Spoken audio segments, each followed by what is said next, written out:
I'm Phillip Corey Rourke, your host, and along with my three co-hosts, we will explore AI as a disruptive force. AI is rapidly evolving and it's important to stay informed. But what does this disruption mean for us? Join us as we delve into AI's transformative impact on industries and leadership.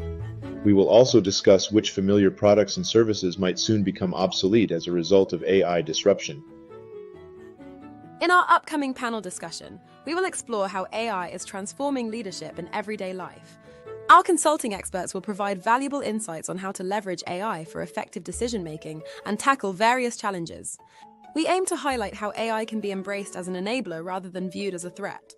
Phillip, along with his co-hosts from Visionary Voices, Coaching 2100's Partners Network, will discuss the disruptions caused by AI and examine what trends are emerging in this space.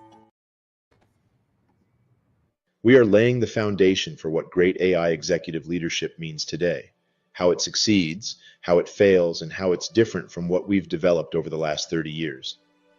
While many think they know the answers, we challenge that thinking.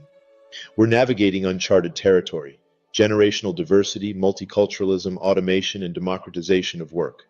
Executives in leadership today requires a new focus on human development and upskilling. With everyone at risk of disruption, especially executives, and the challenge to upskill 44% of the workforce while demobilizing 30%? No small feat, and what will that actually look like in practice? Our mission is to revolutionize AI executive development with purpose and clarity for the future. The Visionary Thought Leaders Scholarship is central to this mission. It helps us find and support emerging AI leaders who have the talent but lack the resources to participate in our programs. We're here to help the most deserving and talented individuals through to this scholarship program. This scholarship empowers AI visionaries to refine leadership and drive innovation. We're seeking standout leaders already making an impact. Those who have shown real promise by running companies, leading projects, or driving initiatives in AI. Join an exclusive network of CEOs, innovators, and visionaries shaping the future of AI. Learn and grow with the best in the industry. As a scholar, gain unparalleled access to AI insights, leadership coaching, and unique opportunities like being featured in our AI Leader 5.0 series. It is possible for qualifying organizations and individuals to receive reduced fee, or in some cases, no fee access to exclusive AI resources, strategic insights, and immersive cutting-edge executive development content, all designed to fast-track your leadership journey. As a scholar, you will have unlocked exclusive access to innovative and groundbreaking initiatives like the CEO AI Accelerator Initiative, the AI Leadership 5.0 Development for C-Suite Emerging Leaders, or our exclusive AI Intelligence Executive Brief. These opportunities empower emerging leaders with a major head start while introducing fresh perspectives. Join the discussion. Your AI leadership journey.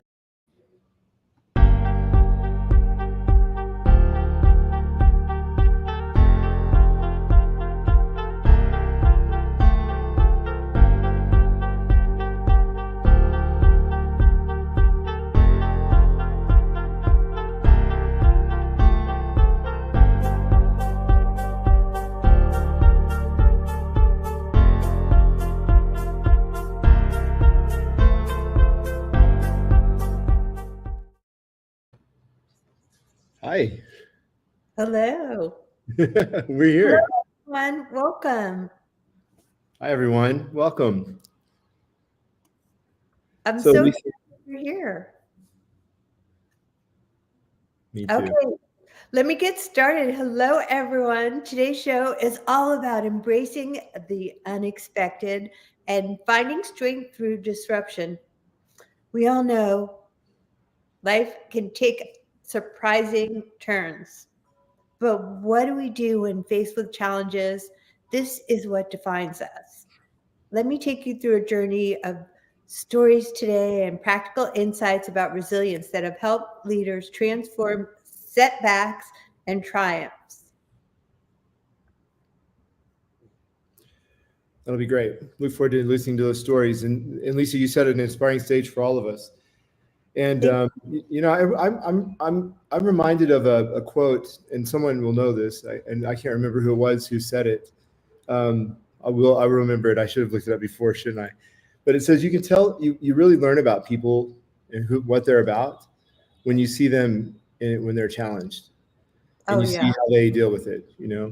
And so I think that's something that we're going to have to spend a lot of time uh, really learning about and learning how to help people who are challenged. And because there's a lot of disruption already happening, and there's a lot more coming. And so we're going to see the real people. We're going to see people who they really are, and they're going to need help at those moments. And then they won't. It won't be time for development, will it? It'll be time for helping. Absolutely. Yeah, but it also reminds me. I did a lot of work in outplacement technologies, and that was a huge thing in the 1990s and in the early 2000s. Of course, it morphed into all sorts of other things like coaching and mentoring and career development. But it came from something. It came from a cultural point of view that people used to never get fired. In the 1950s, 60s, people didn't lose their jobs. Right. They left on a certain day. It was retirement day. If someone got fired, it was a huge cultural no. And so people used to get fired, executives, and they would, unfortunately, they would kill themselves. Oh my God. Like they couldn't take it. It was just such culturally unacceptable. Well, the 1980s came, and we decided it's a society that being fired was something everyone would experience and go through, and we wouldn't be so worried about it. Now people change jobs like they change socks, and they have 4 pairs at the same time. So I just want to say, that gives us hope, because look how far our society has come from being so rigid and being so, I want to say, like so monolithic and almost theological about work, and to become really flexible and nimble. So whatever we're going to experience, that's over 50 years, whatever we're going to experience over the next 10 years, we can manage it as human beings, and we can work it out individually.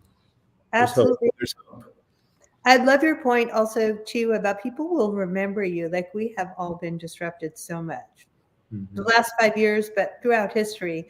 And you're going to remember those calm leaders that led through the storm without losing their cool. And we want to help you guys do that, and just talk about some stories that have really inspired us, and real world examples, like fun stats and stories and stuff like that. Did you know, for example, 70% of successful entrepreneurs have faced failure at least once before making it big? It's not just about the wins, it's about the comebacks. Life throws curveballs, and it's what we do with those that shape us. Exactly. Well, that's the whole thing about the outplacement space. When executives lose their jobs, or now it's for everyone, right? When they lose their jobs, which happens quite frequently, people are let go. Most of the time, the studies show that people who go through the change of exit, they actually are the happier ones than those who stayed. Yeah. Okay. So they actually do better. And so that's an important thing to understand. Going through that change changes you in a positive way. It opens you up to new opportunities. We find that people who went through outplacement, I use it as an example of disruption because it is disruption at that, for people. They actually made more money after they go through outplacement. They end up earning more. So with always, people are feeling so sad when they lost their job because they're afflicted by the change at the moment. And I think that's the hard part. There's one story I want to share with you just real quickly and I heard this a long, long time ago, and I hope it's true. Okay. I don't know if it is really, but I think it is. The man who started FedEx. Anyone know his name? Anyone in the audience? So apparently he was out of money, like totally broke. Yeah. And so what he did, he took like the last payroll that he had to keep FedEx going at the end of his chain to Vegas. Seriously, I heard. And he rolled the dice, and he kept the company. He won, and he kept FedEx going. I mean, well, I wouldn't recommend anybody to take that advice and do it with your last payroll, please. Especially your employees would be very upset with me for saying that. But I think the point is resilience. That's the story, right? That he didn't give up. He did what he was good at doing. I think he went and played poker, right? But what he was good at doing, he went to Vegas and he made the money. Okay, you go to Vegas. Are you a gambler? I'm not good, but I do like to gamble. I've had people tell me I shouldn't if I take the wrong card and mess them up. But yeah, I don't care about that. Yeah. So I mean, we've all had ups and downs, right? Yeah. And one thing that I for myself personally, now speaking for myself, as I've gotten into well into my 50s now, I find that no matter what's happening around me, I still see there's some sort of contentment in my life. Uh, And I think that's something that comes from like just with age and experience. yeah, And me people, too. you feel it too. Oh yeah, but I mean, it to me, it's resilience is adaptability, it's grit, it's staying in the game, doing the hard things, all the things Angela Duckworth would say. Over time, continuing to do the hard things. And I'm sure you all know Oprah's story. She was fired from her first job as a news anchor, told she wasn't right for television. Imagine if she just accepted the verdict. Instead, she redefined herself, became one of the most influential people in media, and built an empire. That's the kind of transformation we're talking about today with AI and disrupting for good. We're here to support you. AI is not going to take over your job unless you don't adapt, and we're going to help you do so in future episodes. Well, look, there's one of the big winners so far in AI is General Motors, because a lot of people don't realize this, that they took a big risk on AI early on in electric, and instead of following some of the other trends that the other automakers were following. Yeah. And so, good for them, because these, being in business for 120 years or whatever, that's not easy, is it? It's not hard. It's hard, and to have so much legacy, and to be dealing with all the things to deal with. Mary over there, she has my empathy. She's going through all that, Mary Barnes. But and we tried to work with them several times in my former company. We never got a shot at it. We never got in the door. But I know they're a great company to work with. But that shows what she did. She really focused on uh, keeping them in an innovative place, because that's not easy to keep an old company like that. That's just, she's just tied down by historical burdens, and to go in an innovative direction. So she's a resilient leader, obviously. And Yeah. that board and the leadership made great strides and took big risks, because no one really knew if stuff was going to work or not. Obviously, they turned out on the right side of history. So we'll Yeah. see how it goes, as these electric vehicles start coming out using AI and autonomous vehicles and so forth. We'll see it all. Yeah. I mean, you could even take a look at Netflix. Here's a wild fact about them. When they pivoted from DVDs to streaming, they knew only 5% of households had streaming capabilities. Talk about being a long shot, but Yeah. they saw the bigger picture, leaned into the shift, and today they're worth over $200 billion. They What? didn't Is that true? Yeah, they didn't see disruption as a threat, but as a golden opportunity. Wow. Well, that's good. I mean, they were just coming off they were bouncing off the legacy of the Blockbuster win, right? Right. Apparently they had gone into Blockbuster and said, "Hey, you've got everything. Let's just do this." And they're Blockbuster, "No, we don't need you." Um, so it's so interesting to see these pivots and these stories, and see how people make these decisions, and it's life or death. Look at our Yeah. poor Sears catalog. Where are those guys? Poor Sears people. It's so Oh, sad. yeah. But they're still big in Mexico. Behind me is in Mexico. Is our visualization center in Mexico City. Sears is here. Wow. They're Why? still They have advertisements. So it's like old home day. I see them on the bus stops and on the television, radio. Sears, come to Sears.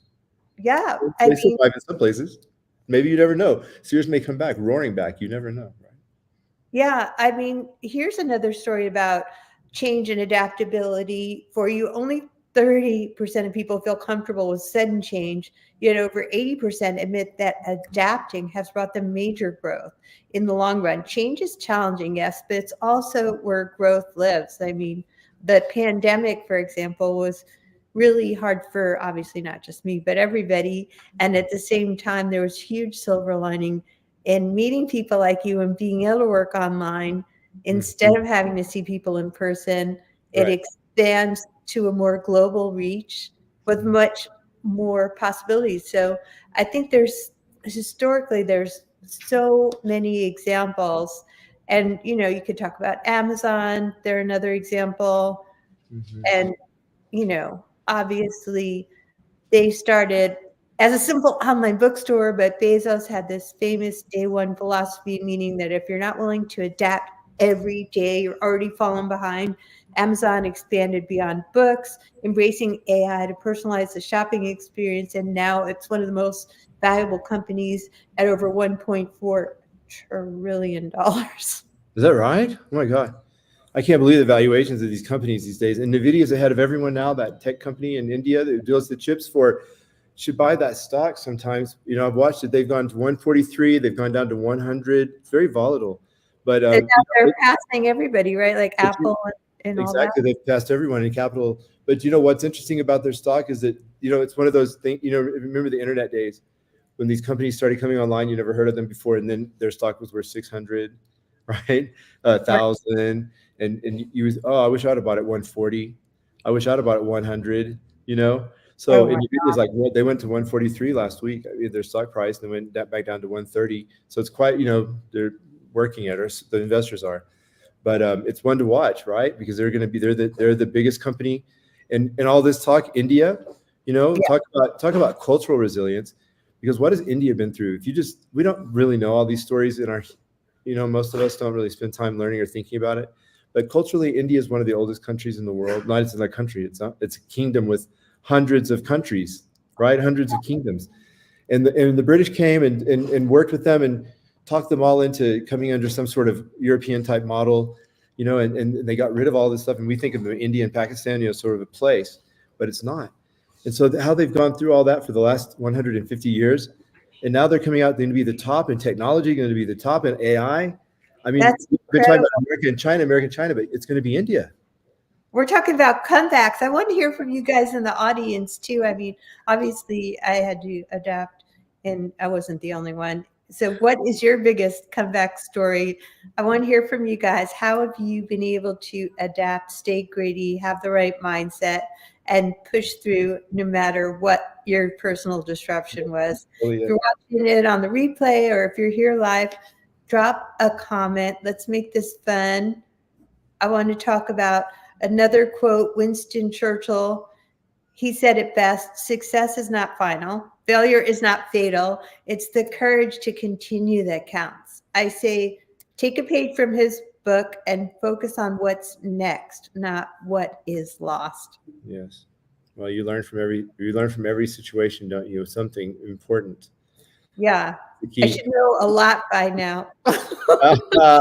We all do. Well, this, you know, that's just life. It's just full of ups and downs for everyone. It doesn't matter who you are. I just remember 1992, because, you know, I lived in Britain for 17 years.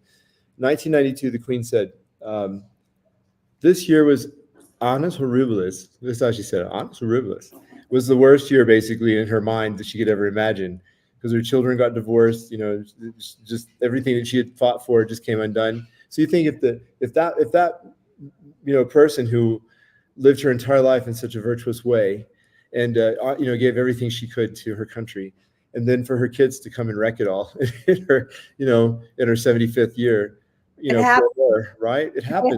And she had to, you know, stiff up her lip and stand up straight and just bear and grin, because there was nothing she could do to control it. And you know, in a way, she probably felt like that besmirched her entire reign. It didn't, obviously, but it just shows you that it can happen to anyone, right? And you can just put on the list to anybody this can happen to.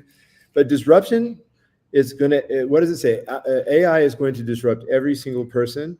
And that's why we're focused on this, because what we're trying to do is we're trying to psychologically help people start to cope with the words. And, you know, I've been talking a lot about legal with you, Lisa, and I've been spending a month basically. I had a big legal practice in my last company. We had some of the world's most famous and best law firms and amazing customers that we worked with and served for years and years. And I'm looking forward to working with law firms again in my new business, the AI business and development. But I've been studying the marketplace now and getting more familiar with where disruption is for law. And it's one of the first sectors to really get disrupted. Why? Because the LLMs can study the law. It's publicly available. So the LLMs can go out and they can read everything and they can study it. And they've created, and people have already worked with them to create different products. For example, as the law changes, that it immediately is captured all over the world and updates the database. So one of my first jobs out of college, I worked for 2 lawyers. And we had every day on Monday or every week, we had so many we had to do, little Bible sheets of paper that had to replace in the books of all of the United States, 50 states, and the federal law. of all the changes that had been made in the months prior that had been caught up, and we were sent these sheets. I can't tell you, like 1997, 98, when we finally got discs, or and then 2002 when we finally got online services. I can't tell you how happy I was. We didn't have to put Bible sheets of paper in. You know, I remember those days when things had to be manually updated. But what happened to the Bible printer people? They got disrupted. This is an example of disruption. Just research shows that companies who embrace disruption are 45% more likely to remain profitable in the long term. So when the next change hits, embrace it. I want to leave you guys with some optimism here. Make it your catalyst and use it as your comeback story. And I have a challenge for you guys. Here's my challenge to you. When faced with disruption, ask yourself, how can I turn this to my advantage? Because resilience isn't just about bouncing back. It's about moving forward with purpose. I like that. I like that a lot. I have a challenge for everyone as well. A challenge too, Lisa. What you got? If you think your industry is under threat, if you're nervous, and I've talked to several people in the last 5 days who are nervous, sit down and think about where your career can go, and think about your firm or your organization, where it could go.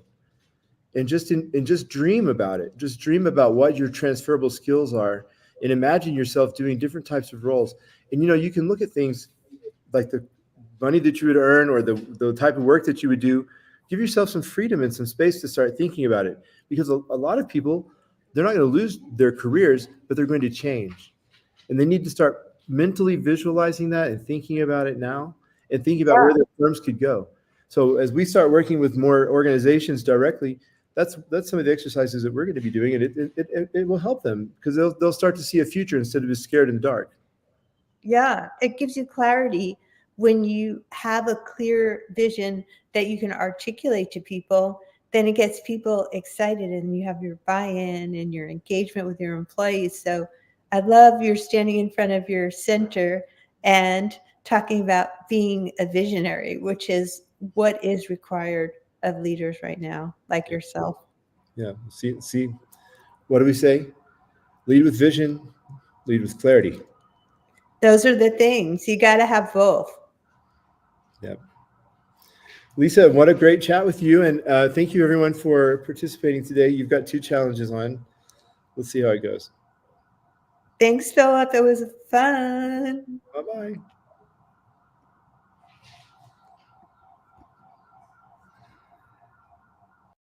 We invite you to join the conversation every week on Wednesdays at 4:30 p.m. Eastern, 1:30 p.m. Pacific on LinkedIn, YouTube, and Facebook. Follow the link below to participate. A special thanks to Leaders of Visionary Voices for their valuable insights and weekly contributions. And to you, our viewers. Are you being disrupted, or are you out there disrupting? We want to hear your stories. Join us next week for more Disrupting for Good.